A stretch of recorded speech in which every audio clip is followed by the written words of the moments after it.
Good morning. Today is Friday, August 30th, about 11:30 a.m. And I am going to read a message that I have posted on social media. This is a passage from Daniel, the book of Daniel, chapter 1. Um, for some reason, I just thought about how this message is applicable or applies to those who God has chosen to lead um, in all kinds of places, offices, especially places that is going to be for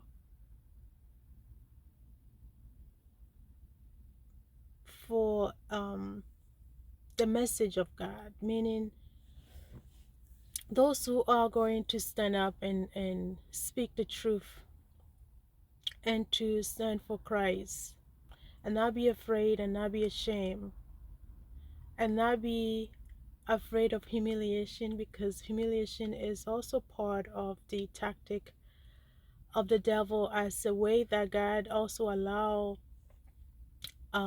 his chosen to go through, and is part of his test. See if we are able to go through that humiliation.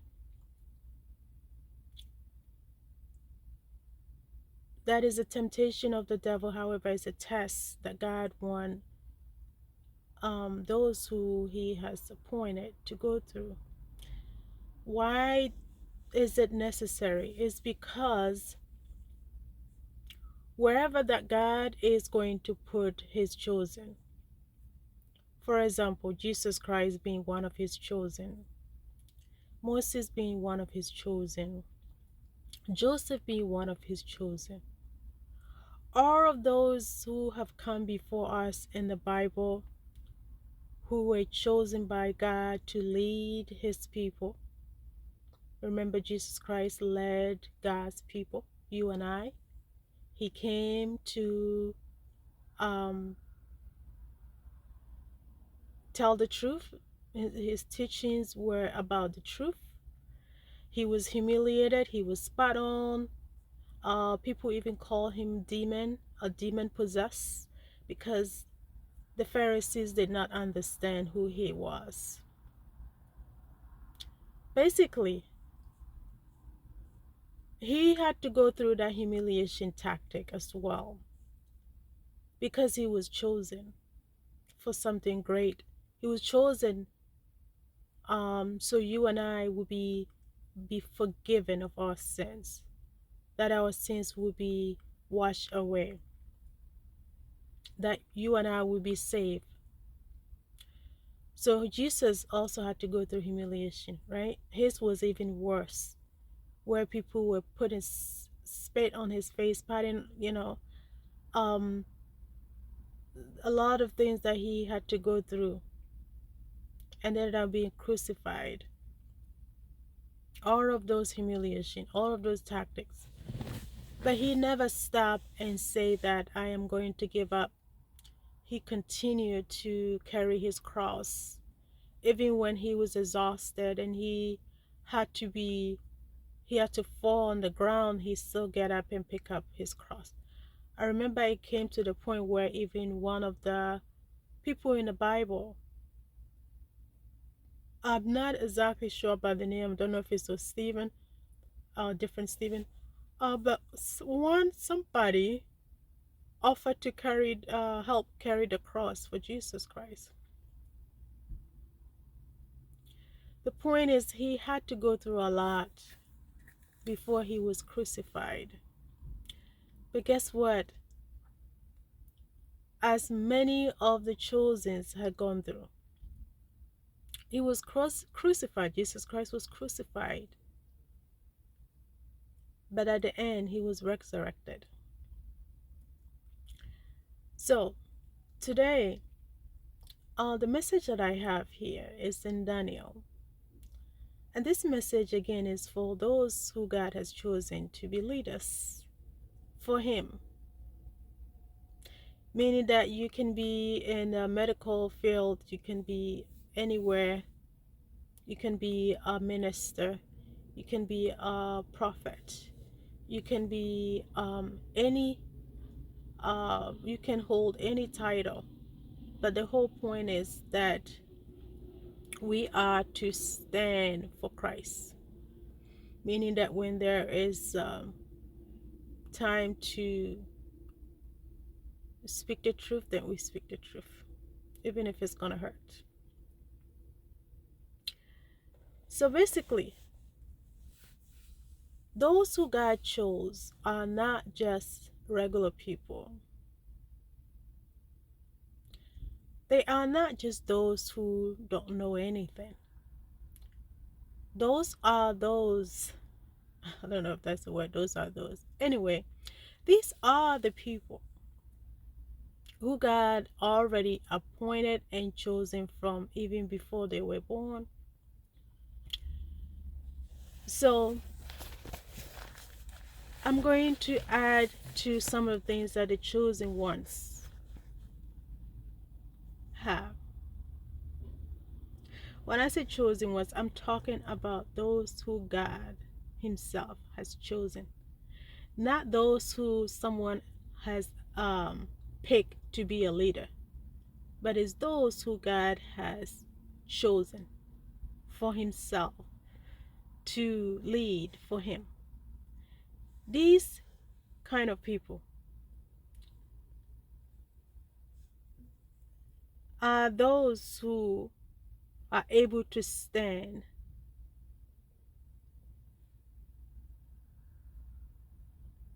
in the king's palace. And that is what I'm going to read in Daniel, the book of Daniel. So, I will go ahead and start from the beginning, but before I start from the beginning, I want to emphasize the chapter 4 here, where it says, children in whom was no blemish,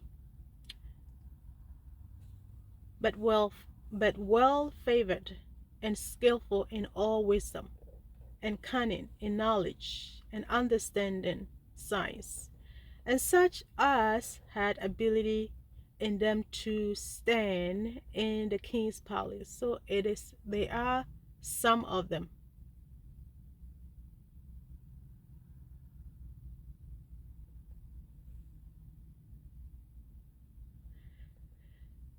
So they are able to stand in the king's palace, and whom they might teach the learning and the tongue of the Chaldeans.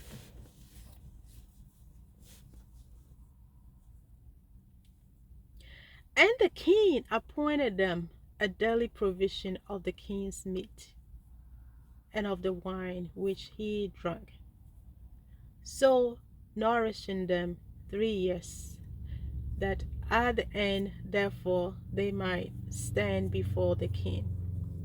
So this king here that the book of Daniel talking about, it's not God, it's not Jesus.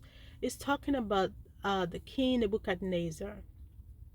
But I wanted to um, emphasize chapter 4 to tell you how those who God has chosen are unique people. When I read no blemishes and all that, I'm not talking about the physical, not having scars or something on their skin. They are prepared by God. So in here, the book of Daniel, I am going to continue with 6. This now among these were of the children of Judah, Daniel, Hananiah, Mishael, and Azariah.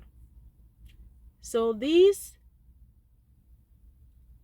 4 people were also chosen, okay, to stand in front of the king Nebuchadnezzar.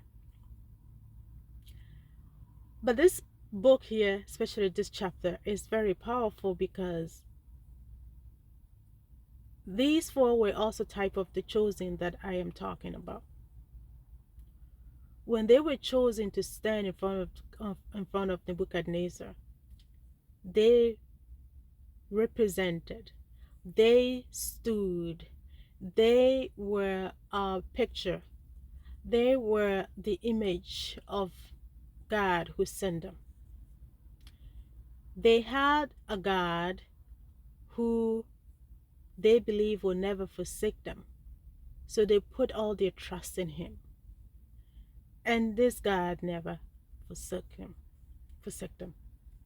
Meaning they were put in the fire. We will get to that page, that chapter, but that's not the chapter. This is the beginning chapter where it started with food, diet, and how that led them. So those who God has chosen, they are unique people. God is with them.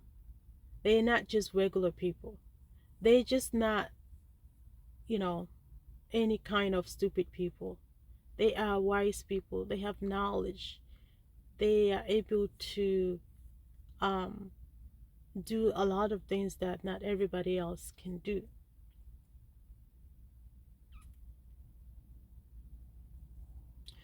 So, again, I posted the book of Daniel chapter 1.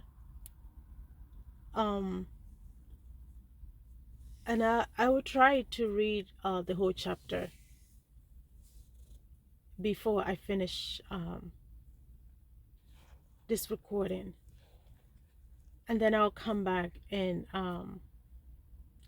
talk about a few points that this book, just chapter 1, gives. So let me go ahead and start from the beginning. In the 3rd year of the reign of Jehoiakim, king of Judah, came Nebuchadnezzar, king of Babylon, unto Jerusalem, and besieged it.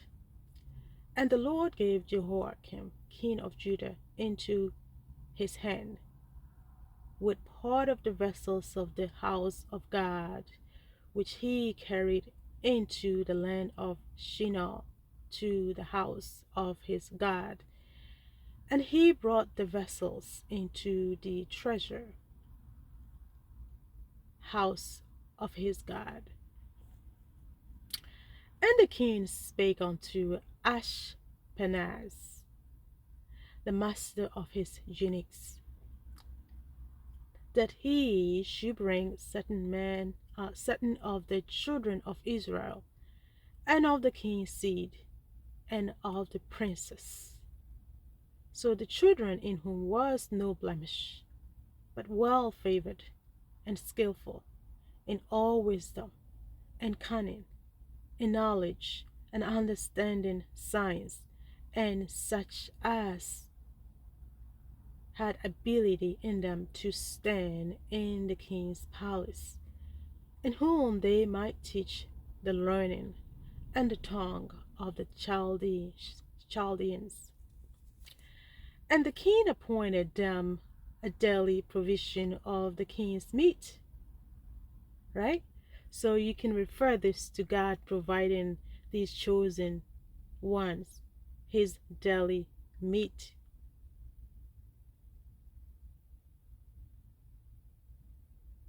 Right? The king's meat.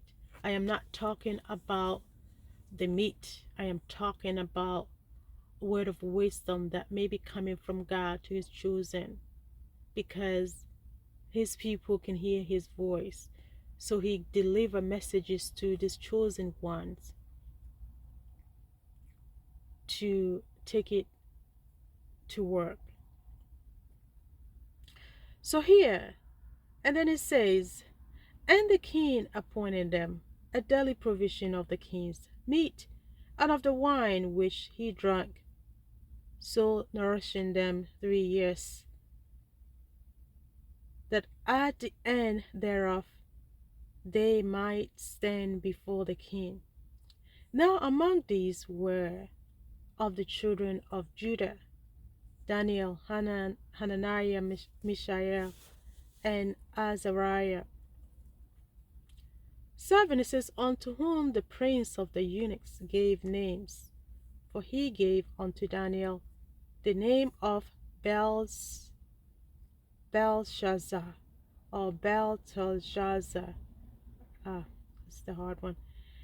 And to Hananiah of Shadrach, and to Mishael of Meshach, and to Azariah of Abednego. But Daniel purposed in his heart that he would not defile himself with the portion of the king's meat, nor with the wine which he drank. Therefore he requested of the prince of the eunuchs that he might not defile himself. So this is the part that we will come back and talk about. Why did Daniel refuse to eat the king's meat and the wine? So what would be the king's meat and the wine in today's world or time? Is it just regular wine or just meat? Daniel refused because he said that he will not defile his body. He was right. It was something better than just eating the meat and the wine. I am not saying that there's something wrong with meat or wine. According to Daniel, there was something better than meat and wine. So he chose that. So now God had brought Daniel into favor and tender love with the prince of the eunuchs. And the prince of the eunuchs said unto Daniel, I fear my lord the king, who had appointed your meat and your drink. For why should he see your faces worse, liking than the children which are of your sort? Then shall ye make me endanger my head to the king. Then said Daniel to Melzar, whom the prince of the eunuchs has set over Daniel, Hananiah, Mishael, and Azariah, says, prove thy servants, I beseech thee, 10 days. 10 is a good number. All Daniel needed was 10 days, not a month, not a year, not 10 years. It's 10 days, a little bit over a week. It says, and let them give us pulse to eat. This book says pulse to eat, but basically is vegetables to eat. Vegetables to eat. And water to drink. No wine here, just water. Then let our countenances be looked upon before thee, and the countenances of the children that eat of the portion of the king's meat, and as thou seest, deal with thy servants. Do you see the boldness in Daniel? Do you see the courage? Do you hear the wisdom, the power that is in Daniel? Because he was a chosen one. He did not just blend with the group and say, oh, let's just enjoy the king's meat and the wine. He said no. He's the only one who spoke up. He was a leader among the four. He said, no, we will not eat the king's meat and the wine. We have something better. Just give us pulse to eat and water to drink. Meaning, give us vegetables to eat and water to drink. and watch what will happen to them.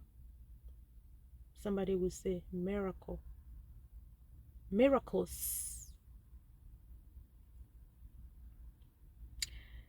So this is what happened.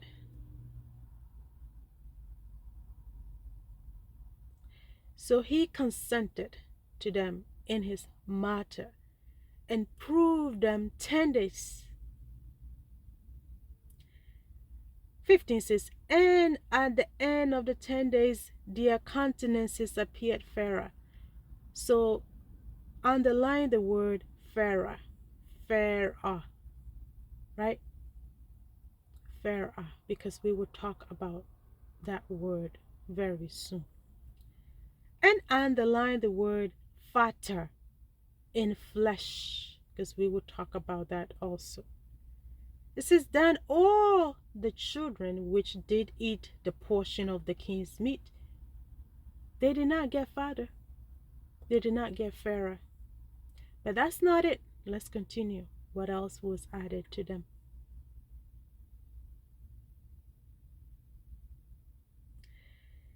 Thus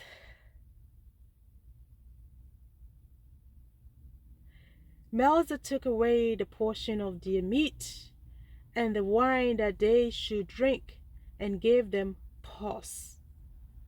This book pause means vegetables, okay? That's what I did my homework and I researched that. At first I did not know what pause means. I thought it was like somebody's pulse oximeter or somebody's pulse, like, the heartbeat. That's not what it is. It's vegetables. As for these 4 children, God gave them knowledge. Underline that, knowledge and skill in all learning. Underline skill in all learning, not just some learning or few learning or small learning. It says all learning and wisdom. And Daniel had understanding in all visions and dreams.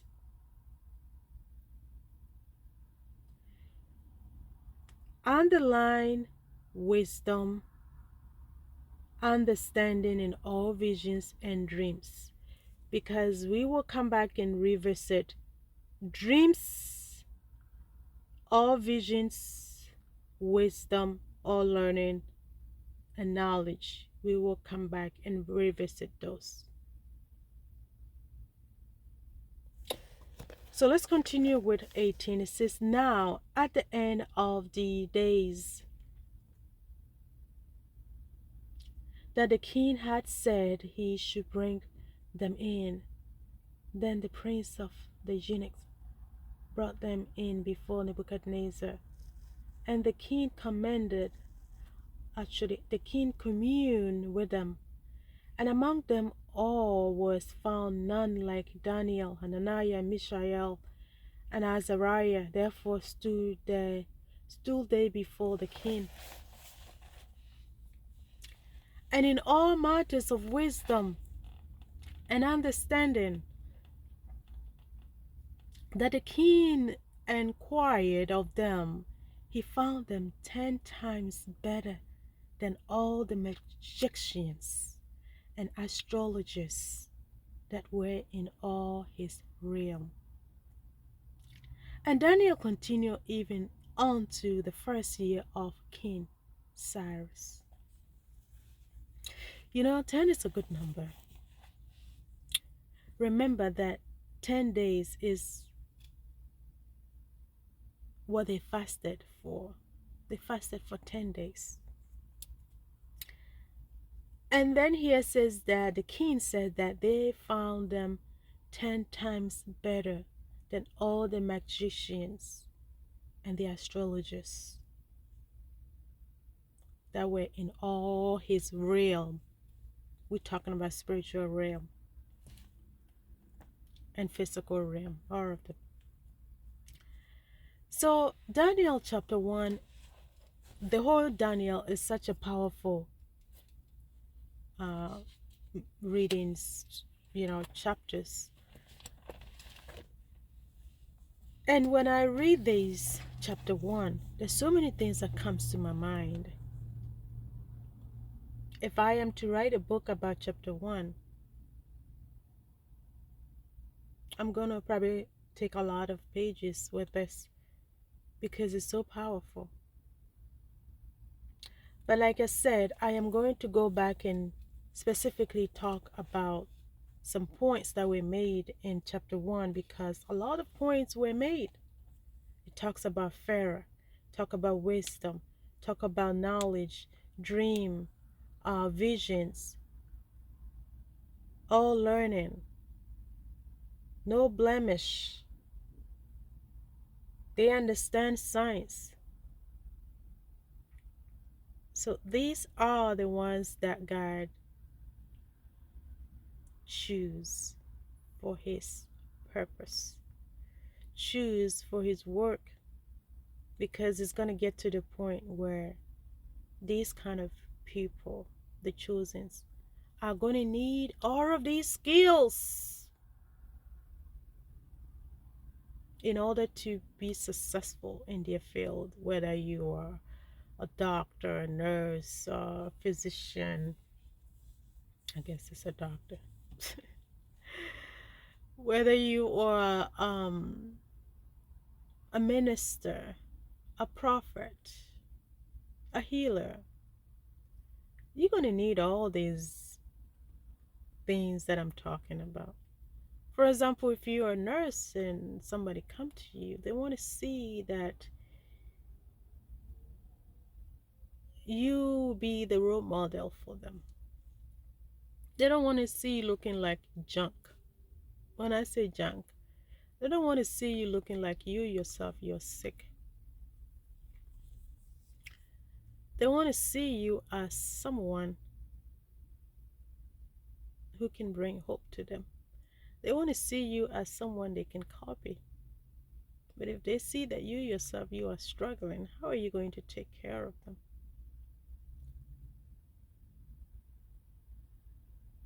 So I am going to end this message here. And like I said, I am going to go back and visit Daniel chapter 1 because it's such a powerful chapter with lots of wisdom, knowledge, ideas that can be used for today's fights, the things that are going on, what we are seeing physical and what we're not seeing. So that is my message for today. I thank you for listening, and may God bless you. Talk to you later.